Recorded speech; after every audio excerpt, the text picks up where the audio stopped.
Hail! Let's look at the starters for this league. The balance update in patch 325 brought us massive changes to many builds. It's the largest update in many years. The biggest winners are melee archetypes, most builds using war cries, weapons to attack, rare gear pieces, perfect agony keystone, slams, bleed builds, endurance charge users. The list goes on and on. Raider has been changed to a warden and has a whole new set of ascendancy passives. Rage works differently. Gladiator, Berserker, and even Chieftain received a major overhaul of their passives.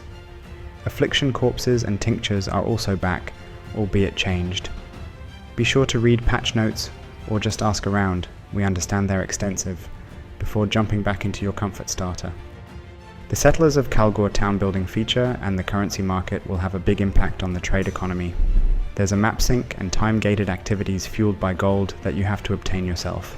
The Kalguuran runes that improve your rare weapons is the borrowed power for this league. The list we have presented contains our picks for Settlers of Kalguur expansion. These builds possess all the qualities of a good starter even if they don't seem popular. They are cheap to assemble and the unique items or transfigured gems, if present, are not mandatory for the build to work or are very accessible. Now we will go over their pros and cons in detail. The dual strike of Ambidexterity was probably the strongest melee skill in the previous patches due to its insane scaling potential with very fast attack speed from the offhand and powerful but slow main hand weapon. Additionally, in the newest version of the game, it will be far easier to get a decent amount of block chance while dual wielding weapons, which will greatly bolster your defense. The biggest problem with this skill is its simplicity. It is a very basic strike skill with no additional effects or built-in AoE components, which can slow down your clear speed, especially if you don't have sources of additional strike targets from gear or passive tree. Cleave of Rage is the opposite of the previous skill when it comes to clear speed. The transfigured version of the Cleave gains massive amounts of area of effect per point of rage you have. The amount of rage you can get is significantly lower than before, but its bonuses are significantly stronger, especially on the Berserker class, which further boosts its effectiveness. It is not famous for its durability, but it is definitely the fastest ascendancy right now. The buffs to dual-wielding notables will be especially useful here in that regard. Although Berserker benefits the most from rage, other ascendancy choices are also much more appealing than before. All three duelist ascendancies provide something valuable for this skill, or you can even opt for full elemental conversion and try out the new Warden ascendancy. If you prefer to wield a powerful two-handed weapon, then the Molten Strike is just for you. This skill received a bigger buff than other melee skills, as it always relied on the massive amounts of projectiles it creates, thus Ancestral Warchief didn't affect it anyway. With the transfigured version of the Zenith, your every 5th attack will deal an outstanding 1000% more damage and release 5 additional projectiles for a massive burst. The champion remains the most balanced ascendancy in terms of offense and defense, but you can also choose the Warden ascendancy for the stackable shocks, doubled scorch, and guaranteed freeze. The reworked Gladiator also looks very promising. Thanks to this ascendancy, all your bleeds will aggravate, which removes the need for Crimson Dance Keystone or Ensnaring Arrow to get the most out of your bleeds. The Gladiator lacks powerful damage multipliers commonly found on other ascendancies, but instead, it provides an insane amount of block chance and explosions, which will greatly help with your clear speed. With the Lucky Block chance, you will have close to 90% effective chance to block incoming hits, which you can easily apply to both attacks and spells. In the past, the Lacerate of Hemorrhage with Crimson Dance had the best single target potential, but you can easily adapt the build to any other physical attack you prefer. The Gladiator is also a very good option for the shield skills, which base their damage on armor and evasion of your shield. Doing so will allow you to equip the Varanastra sword to benefit from all the modifiers of the Weapon Master notable, without the downside of Varanastra's low base damage as you attack with your shield after all. The buffs to the quality and base items will also affect this build in a good way. As your 4th notable, you can pick the War of Attrition, which slowly builds up to doubling your damage against bosses, or the Measured Retaliation, which allows you to use retaliation skills more often, although their usefulness is yet to be tested. The Doryani's Fist is a common unique glove that saves you a lot of currency on a proper weapon or 6-link setup.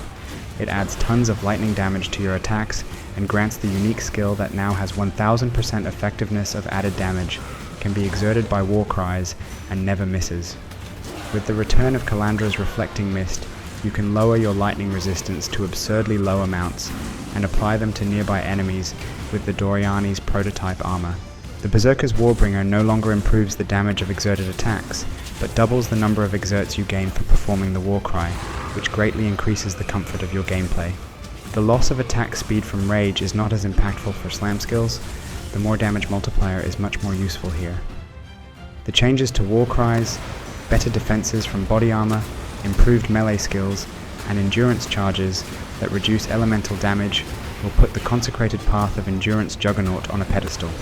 It's a slam attack, exerted by 4 or 5 Warcries linked to the new auto-exertion. With Echoes of Creation Helmet, each Warcry will add up to 15% more damage to the already boosted slam. As a Juggernaut, you will probably reach a 6-figure armor rating. Combined with endurance charges, you will also take vastly reduced elemental and physical damage. The new patch pushes armor to be the best response to physical damage, which this build excels at. You won't even need expensive items. Tidebreaker and Brass Dome will be fine choices during the early to mid game. Trickster is in a really good spot right now. The high evasion rating and energy shield from a body armor, which they usually went for to reap the benefits of the Escape Artist, is now even more potent. The new armor bases and higher defense stats on them will make you even more likely to evade attacks while bolstering the maximum ES. Combine it with capped spell suppression chance and Ghost Dance to get one of the tankiest starters in general.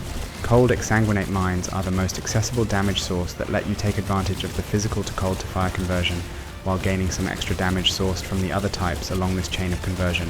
It's a very fast build that will let you quickly clear T16s on day 1, but you may succumb to large physical hits and will struggle with the toughest bosses. The Perfect Agony Keystone has been reworked, and as it upholds the playstyle of inflicting stronger ailments with critical strikes, it now copies your critical strike multiplier and applies it to damage over time multiplier, which starts at 150% and can only be increased further.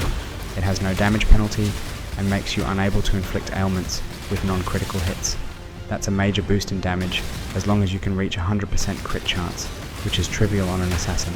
The assassin also has the Toxic Delivery passives tailored to suit this archetype. Boost your damage with Noxious Strike and various cheap items accompanied by the abundant and roughly twice as powerful as DOT multiplier, critical strike multiplier stats from the passive skill tree, items, and gems. The build requires a lot of adjusting for the new patch, for as the Perfect Agony change may seem minor, it alters how you build the character big time. Elemental Hit of the Spectrum is great, and now it's even better with its upgraded added damage, albeit it's not a huge buff. It was the second most popular skill to use on a Deadeye, the most popular ascendancy in the game. It's an obvious pick for a lot of players because it's fast and ranged, offering the best clear speed there is. It will work on a budget just fine, and you won't need any unique items to enable it. This particular version of Elemental Hit can only be used with bows or wands from now on, which should make it less sought after, but it will probably be the most expensive transfigured gem in the first few days of a new league, so keep that in mind. You will have to start with Lightning Arrow or Ice Shot because of that.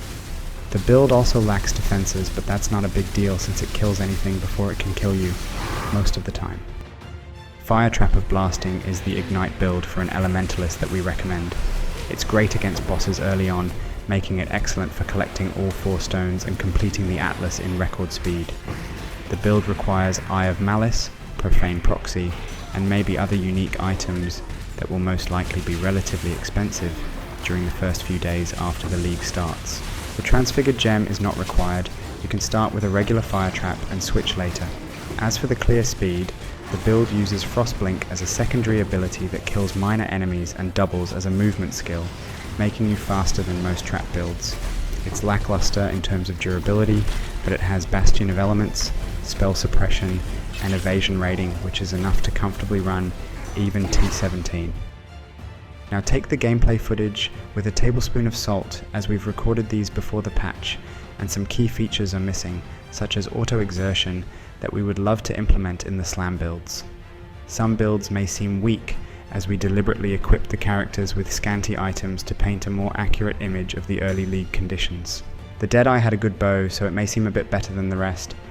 If you're wondering about starters from the previous league, almost all of them are still good.